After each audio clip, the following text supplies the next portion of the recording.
Salut à tous, ici Gwen, et aujourd'hui on va causer écosystème informatique. Le terme paraît un peu abscon, mais en fait, si vous utilisez des appareils informatiques, très probablement que vous savez ce que c'est. Un écosystème informatique, c'est la relation entre plusieurs appareils informatiques qui fonctionnent entre eux. C'est un système qui permet à plusieurs appareils d'échanger des données et de se synchroniser l'un avec l'autre. Ouais, dit comme ça peut avoir l'air toujours nébuleux, donc le mieux c'est que je vous donne un exemple. Et pour le coup c'est simple, parce que l'exemple numéro 1 d'écosystème informatique, vous savez forcément ce que c'est pour le coup. Non ? Une marque super connue qui a sorti plein d'appareils qui communiquent tous entre eux, se comportent de la même manière, de sorte que l'expérience n'est jamais complète si tu n'achètes pas tous les appareils de la marque. Eh bah oui, Apple! Apple, ça a été les premiers à faire ça, en jouant sur plein de leviers, notamment en vendant leurs appareils comme des produits de luxe pour en faire de vrais biens positionnels, des appareils qui sont certes des utilitaires pour accomplir des tâches, mais qui sont aussi là pour envoyer un message aux autres. Celui-là. Je possède des thunes, je suis à l'aise financièrement. Bah pour refourguer tous les appareils qu'ils concevaient, Apple, ça a été parmi les premiers, voire même les premiers tout court, à mettre au point un écosystème informatique complet. Avec leurs différents outils comme iCloud, iTunes, l'App Store, Safari, etc., ils font en sorte que le meilleur moyen de profiter des produits Apple, ce soit d'avoir un ordinateur Mac, un iPhone, voire même pourquoi pas une Apple Watch avec, parce qu'ils fonctionnent tous ensemble. Sur l'Apple Watch, tu peux recevoir des textos, des appels, tu peux commencer un travail sur ton MacBook et le finir sur ton Mac normal, ou même sur ton iPad, tes favoris sur Safari sont synchronisés entre tous tes appareils, etc. etc. Et alors, je dis pas que tout le monde le fait ou que c'est bien, hein, c'est juste que c'est un exemple d'écosystème informatique. Faut voir qu'aujourd'hui, je pense qu'une bonne partie des gens possèdent plusieurs appareils. Déjà, quasi tout le monde a un téléphone, Android ou iPhone, et ensuite, ça dépend, certains ont des tablettes comme l'iPad, d'autres ont un ordinateur portable et ou un ordinateur fixe, et avoir un écosystème informatique permet tout simplement de rendre l'utilisation de nos appareils plus pratique, de faire plus de choses avec. En fait, à vrai dire, depuis plusieurs années, tous les concurrents d'Apple, soit Microsoft et Google, font tout pour les rattraper en créant des écosystèmes. Google a plutôt bien réussi puisque comme il contrôle les 2/3 du marché du smartphone, énormément de gens utilisent l'écosystème Google pour tout ce qui est transfert de fichiers via Google Drive, synchronisation des favoris sur Google Chrome qui est le navigateur le plus utilisé au monde, et il propose un système d'exploitation pour téléphone et tablette avec Android et pour ordinateur avec les Chromebooks. Microsoft n'est pas si loin derrière, puisque si vous avez Windows, vous avez un compte Microsoft, qui est à peu près obligatoire pour commencer, ce qui vous permet de synchroniser vos différents ordinateurs entre eux, ordinateur fixe, ordinateur portable, tablette Surface, avec le fond d'écran qui va se mettre à jour automatiquement, les fichiers qui vont arriver en quelques minutes avec OneDrive, et les favoris avec Microsoft Edge. Bon, ils ont aussi tenté il y a quelques années de lancer leur propre système pour téléphone avec les Windows Phones, mais ça, pour le coup, ça a fait un four. Et ici, bon, on parle d'alternatives libres, et la question qu'on se pose donc, c'est: est-ce qu'il existe une alternative libre aux écosystèmes informatiques de Google, de Microsoft et bien sûr d'Apple? Alors, j'aurais bien aimé vous dire non MDR au revoir, mais j'ai déjà fait cette blague, donc on va aller à l'essentiel. Oui, évidemment, ça existe, ça fonctionne aussi bien, voire parfois mieux, et on va en parler maintenant. Alors, pour commencer, faisons la liste de ce dont on a besoin pour concevoir notre écosystème informatique. Petit nota bene, vous n'êtes pas obligé d'avoir tout ça pour avoir un écosystème dont vous pouvez profiter. Je vais juste vous lister la totalité des éléments qui me paraissent pertinents et vous en faites ce que vous voulez ensuite. Bref, déjà il faut des systèmes d'exploitation. Un système d'exploitation pour téléphone, pour tablette, pour ordinateur ou même, soyons fous, pour montre ou télé connectée. Ensuite, il vous faut un logiciel pour synchroniser tous les appareils entre eux. Logiciel qui va faire en sorte que vous ayez tous vos fichiers sur tous vos appareils et que si vous en modifiez un quelque part, il va être modifié partout. Et enfin, on peut aussi avoir un outil pour leur permettre d'échanger des données directement, ces appareils.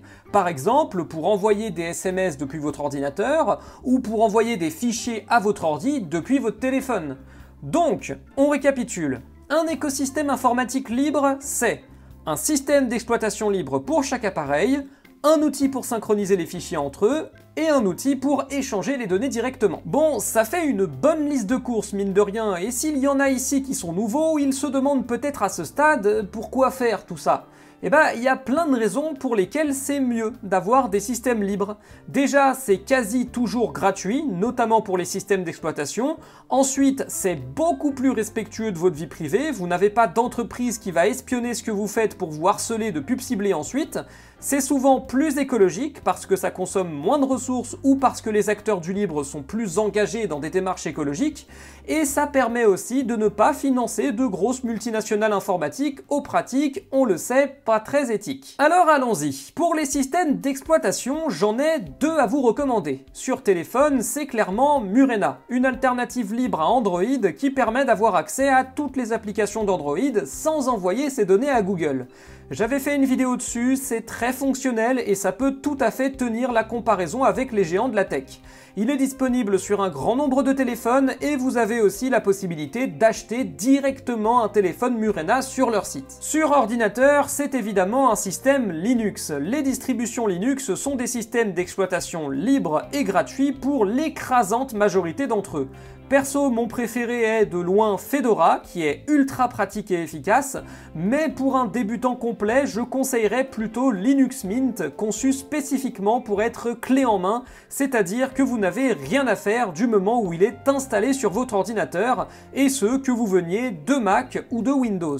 Et là aussi, il y a plusieurs sites et fournisseurs, comme Slimbook par exemple, qui vous permettent d'acheter de l'ordinateur avec Linux tout près dedans, et sinon, évidemment, ce n'est pas bien difficile à installer sur le vôtre. Ensuite, pour l'outil de synchronisation, je vous recommande Nextcloud.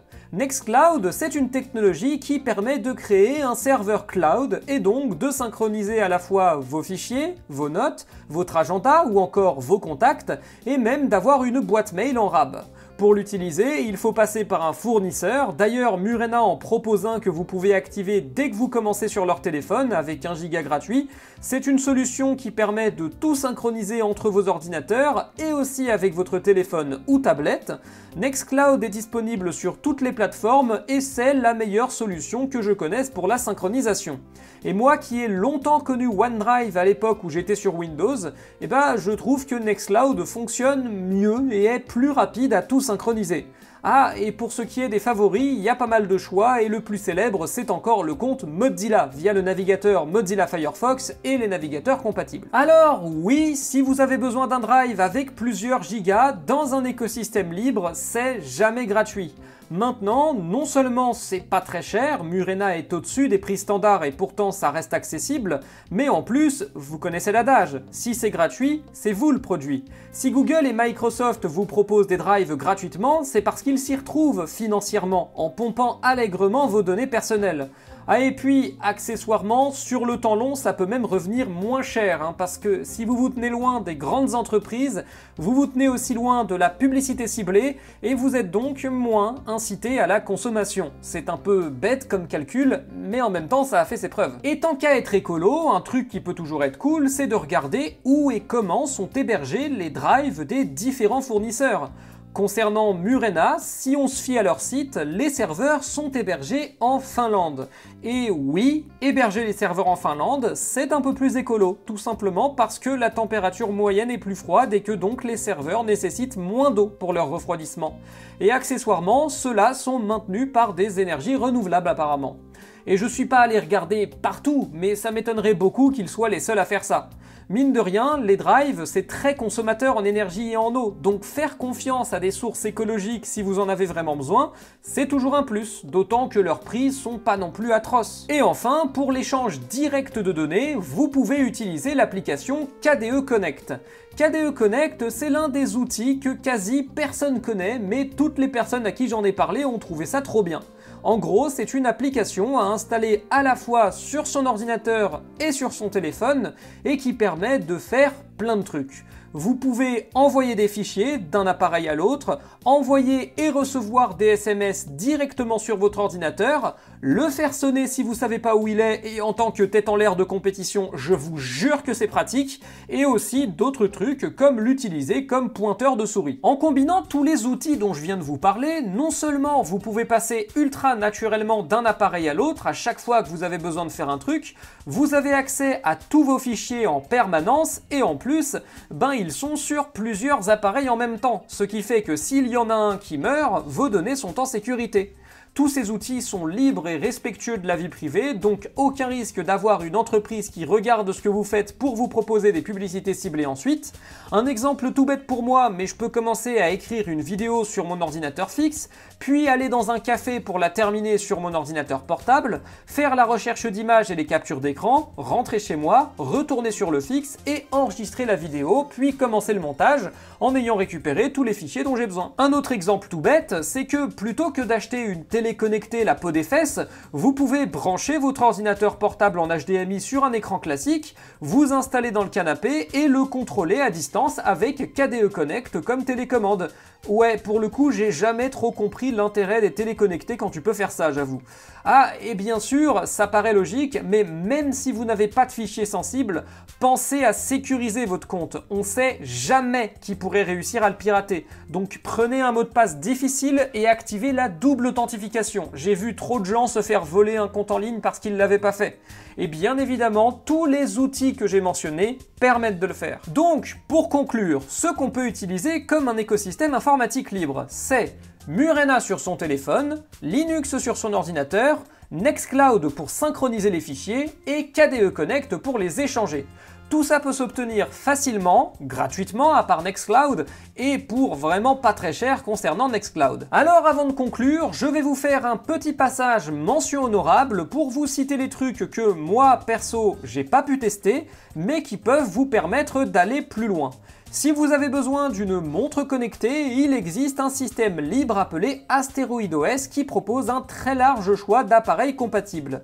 Pour les ordinateurs hybrides et tactiles, Ubuntu ou Fedora le prennent en charge.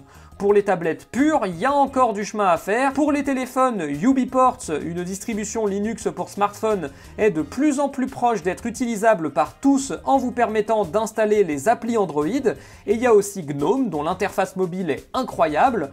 Et enfin, pour les télé connectées, je crois que KDE est en train de s'y mettre justement, mais bon, le plus simple c'est encore de brancher un ordinateur sur un écran normal. Perso, je trouve même ça, mieux. Enfin, l'idée de cette vidéo n'était pas de donner l'impression qu'un écosystème informatique est absolument essentiel, mais surtout de montrer que c'est possible, et surtout simple, d'en avoir un sans avoir recours à Windows ou à Mac. Sur ce, moi je vous laisse, et à la prochaine tout le monde!